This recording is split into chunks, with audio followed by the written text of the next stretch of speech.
I haven't broken my front shock tower yet, but I have broken other parts, so we'll talk about that in a sec here. But I think I have like 6 YouTube channels. You know, it's almost like a Swiss Army, right? And I know if you have something like that, it's not gonna be good or great at anything. It'll just be good at them all. What's going on, folks? Michael back with another awesome episode. Today we're doing something a little different. We're looking at the new Jato VXL 4S. This is a badass remote control car. I'm gonna tell you guys all about it in today's video. So thanks for tuning in, guys. I've been going through some weird thoughts about YouTube and all that stuff, and I know I haven't posted a video in a little while, and just kind of came to a conclusion, and this is the way that I'm gonna do it from now on. So I'll probably post this exact video like on the top of my page, so if people click on my page, they'll see what's up. But I think I have like 6 YouTube channels, and my kids think I'm crazy, and sometimes it's just a little too chaotic. I have a YouTube video for work. I have an older YouTube video I was doing RC stuff on. Then I have another RC channel. And then I have this channel, which was doing motorcycles, and now we're doing some guns, and I renamed it and blah, blah, blah, and all that stuff. So I'm still gonna keep my work channel. I do videos for my work, keep that separate and do all that and everything. But I think from now on, whenever I get around to, like, when I want to post a video, because I just enjoy making the videos, I enjoy sharing things with you guys. We're going to share a couple cool things about this car today. I don't want to make it like a thing where I have to upload all the time or do a certain schedule or this or that. So when you guys get a video, you get a video. It might be about guns, it might be about RCs, it might be about working on my Cummins truck, or maybe my BMW, just that kind of thing. And I think the name Oregon Adventure kind of fits it fine. I'll probably even be doing some hunting videos this year too. So that'll be fun. One of my passions since I was a kid has always been RC cars, and I have some really cool RC cars. I also have some really cool RC helicopters. I've been flying helicopters off and on for about 10 years.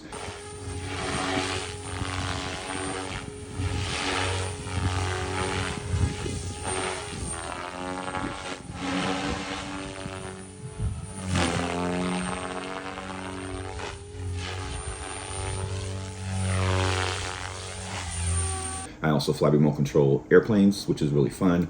I used to be into the whole drone thing and doing the aerial photography and all of that stuff. And I was actually flying large remote control helicopters with huge camera pods hanging off the bottom of them before drones was even a thing. That's kind of how long I've been into it. Anyways, I figured instead of trying to do all these other channels and do this and do that, I mean, this one's monetized. It brings in a little bit of change, and I can keep posting my Amazon links on this channel and all that good stuff, and it'll be easier on me and less confusing, and it'll make me happier. Like I said, I'm not doing this as a career or try to do anything crazy with it. I just like to share my experiences and share when I come across cool things and that kind of thing. And yeah, so if you guys are interested in all that, make sure you hit that subscribe button. We'll just move forward from there. So as some of you guys may know, this is the Jato. This is the new VXL. It was released a week ago on February 7th. And this was there was some hot talk around this. They released a 2S version of this car back in November or something like that. And there was, complaints, a lot of hate. Still a lot of hate on this car. There's a lot of hate mostly because the wing and the price of the car. And a lot of people are complaining about the price. I personally, for what it is, I don't think it's that pricey. You're getting an 8 scale buggy, and there's a lot of people talking like, oh, this won't compete in this and that and everything, and that's fine. I'm sure there's a lot of better buggies out there, but an 8 scale race buggy, by the time you're done decking it out, it's going to be $1,500, if not more, if not 2,000. I was racing I guess 2 years ago. It'd be 2 years ago this summer now. I was racing 10th scale 2-wheel drive on-road carpet, or off-road carpet. Sounds kind of weird. And I had easily over $1,000 wrapped up into my car, just easily, and that doesn't include all the money you spend with tires and everything. So I think the price point is mute. Like I said, there is other race buggies out there, but this car is a lot more than just an 8 scale buggy. As you can see, I have these D-boot Hooms mounted on here. Now these are off the top of my head, I think these are the 107s, like the 58, so these are the larger tires. And they got a great offset, because you know that this car came with a weird offset that you have to run there. their particular wheels or whatever. So that being said, you can put this on, gear the car up, and now you got a speed runner, right? You can do some speed runs, and you're not going to be doing that with your, you know, $1,500 Techno out in the street, you know, hitting curbs and stuff. So that's something I've been doing with this car. I've geared it up. I think I went up to a 21 tooth so far with it. I don't have a speedometer yet, which I'll probably get because I have this car. I want to do some more things. I want to gear it way up and see what it's capable of. But that being said, running the higher gearing, especially with these heavier tires, these tires are about 50% heavier than the stock tires, but they're also a little bit narrower, so they do lower the gear ratio a bit, the overall drive.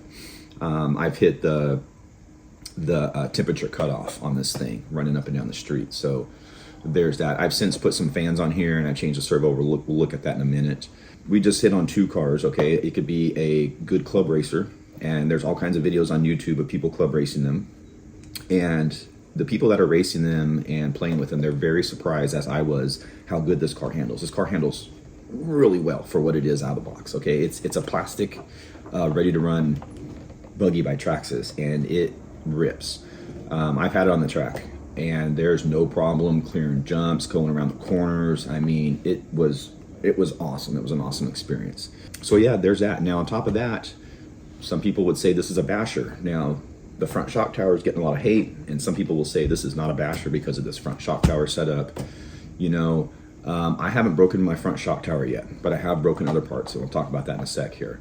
And if you look at the shock tower, it is kind of a weak mounting point. Hopefully in the future there'll be some upgrades, possibly aluminum. I mean, aluminum might be the answer to run up here. I know it's, you know, it's typically not what you want to run on a basher, but for this particular car, aluminum something might be good for this, and or some kind of bracing system. I've been trying to look at that or whatever. But so yeah, I would say that might be an issue if you're hardcore bashing. Now that being said, you can see my shock towers, they are all, you know, scraped up. I've flipped this car, rolled this car a whole bunch of times. I took it to a skate park, and that was a blast. This thing was doing backflips like nobody's business. And that's the thing, like out of the box with these tires, this car will just roost wheelies. I mean, you're getting a car that pulls wheelies out of the box. It does backflips on jumps, no problem. You can throw it on a track and club race. You can bash. Then you can throw some other tires on it and speed run. So to me, this is like 3 cars in one.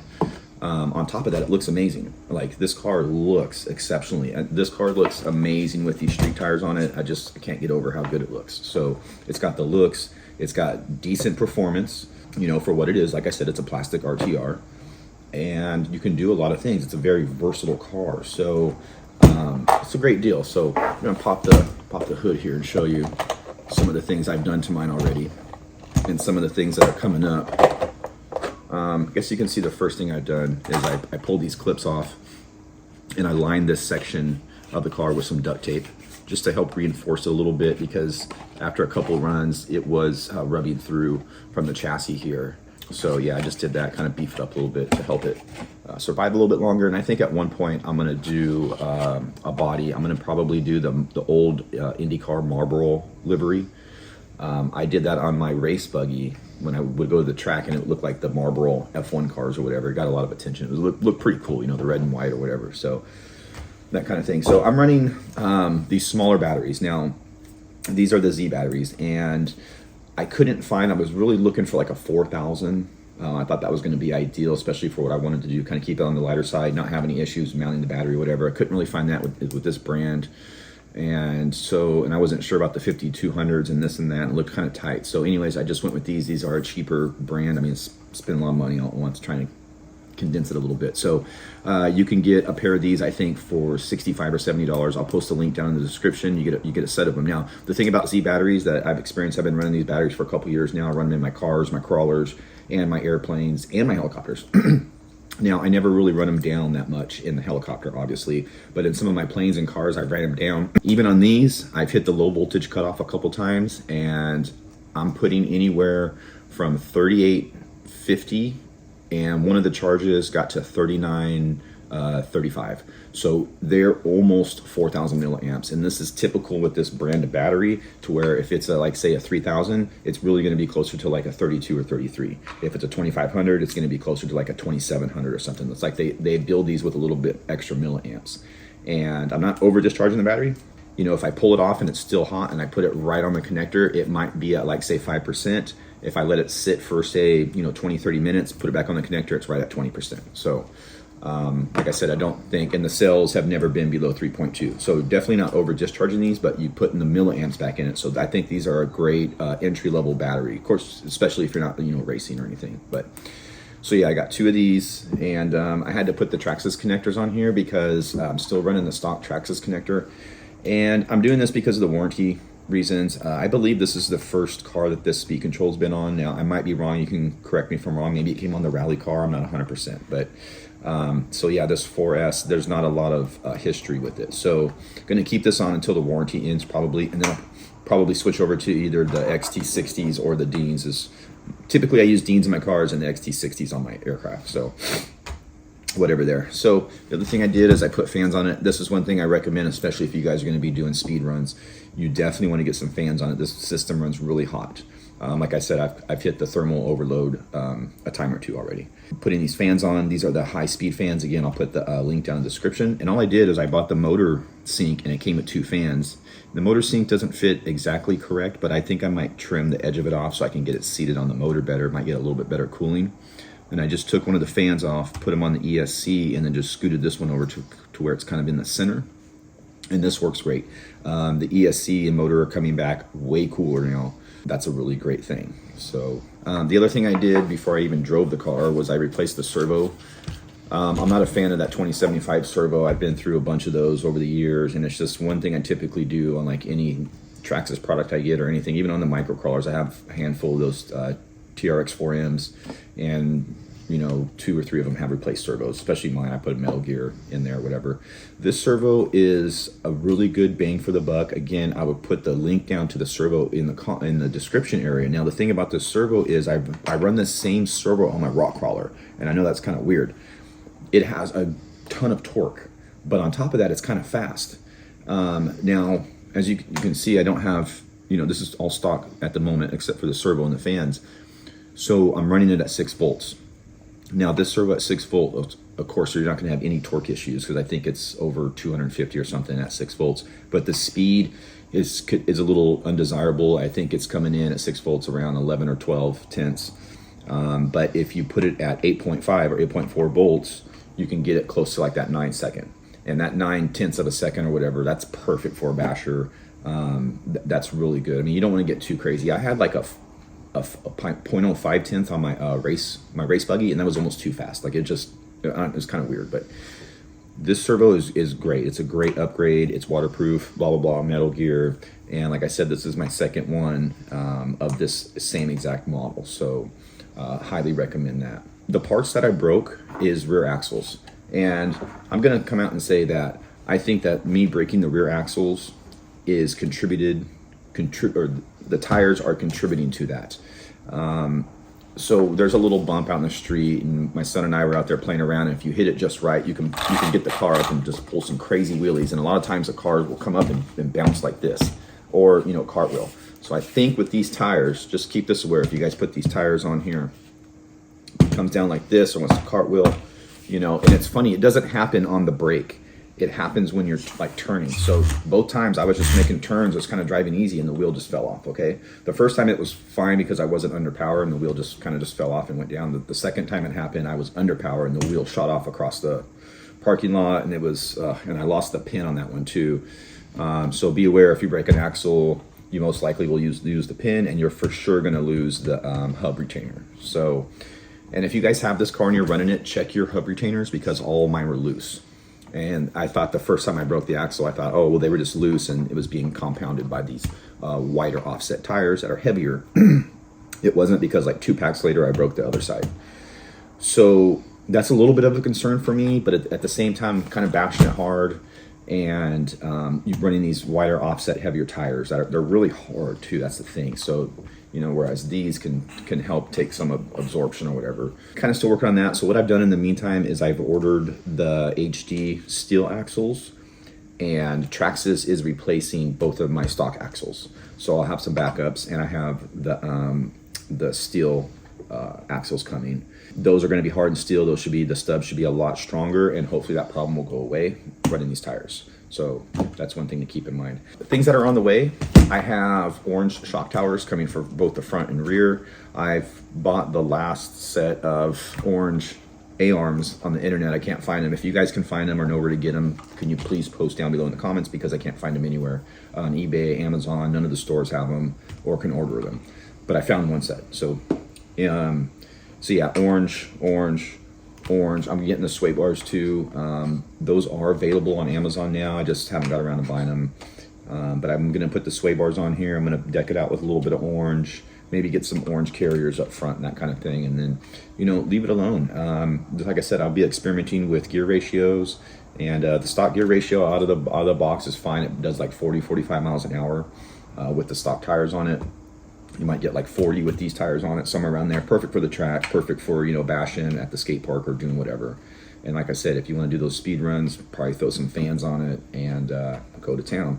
So again, like I said, this is an awesome car. It's got a lot of potential, and I can't wait to see what some of the hop-ups and upgrades are going to be, and if somebody addresses this front shock tower setup.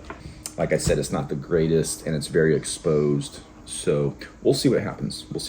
So I hope you guys enjoyed this episode. Like I said, I might showcase some of my other cars. I have an amazing 6x6 crawler that was like a year-long project. I still tinker with it here and there, but I was driving it a lot in the snow yesterday and that kind of thing. It was a lot of fun. So yeah, and so speaking of snow too, I drove this a lot in the snow yesterday, and it doesn't do good in like 2 or 3 inches of snow. Just spinning a lot, you know, and trying to find traction because I was just running on the stock tires here. I believe with paddles, this thing would be amazing because I have paddles on my 2-wheel drive buggy, which is insane. And that thing roosts like nobody's business in the snow. Once the snow melted down a little bit and it became a little more packed, I got it back out. I built a jump. Oh man, I had fun. I should have filmed some of it, but yeah, I built a nice little, you know, probably 2-foot snow jump, and it was just flying down the street, probably doing 20, 30-foot jumps down the street. So very cool car. I'm very excited to get this on the track this summer. We have a local track at Meldrum Bar Park. This will be a lot of fun to rip on the track and all that kind of thing. If you guys have any questions about the car or any concerns, or voice your hate, tell me how it's overpriced and it's not worth it, and there's all kinds of other buggies that are way better. I don't care. I like this thing. Like I said, I think it's awesome, and you can call me a Traxxas fanboy. I don't care. I have a couple Traxxas cars. I'll also have Team Associated cars, and when I raced, I did, you know, Team Associated. Traxxas to me is a great, like, it's how would you call it? It's kind of like, say, a Toyota pickup truck of RCs, right? It's not going to be the best performer, but I think there's a good quality involved. There's good customer support involved. You know, and if you're into racing, then you would look at something like Losi or Team Associated, you know, Techno, that kind of thing. So I think, you know, everything has their place. Like I said, going back to this car, I love this car because it hits in all these places. So, you know, it's almost like a Swiss Army, right? And I know if you have something like that, it's not going to be good or great at anything. It'll just be good at them all. And I feel if you're going to spend the $500, it would be better, especially if you're not a pro racer. If you're a pro racer or you're racer focused, go get the race car. But if you're somebody like me that just likes to have fun with RC cars and just likes to do everything with them, this is the perfect car. This is the car to get. So until next time, folks, see ya.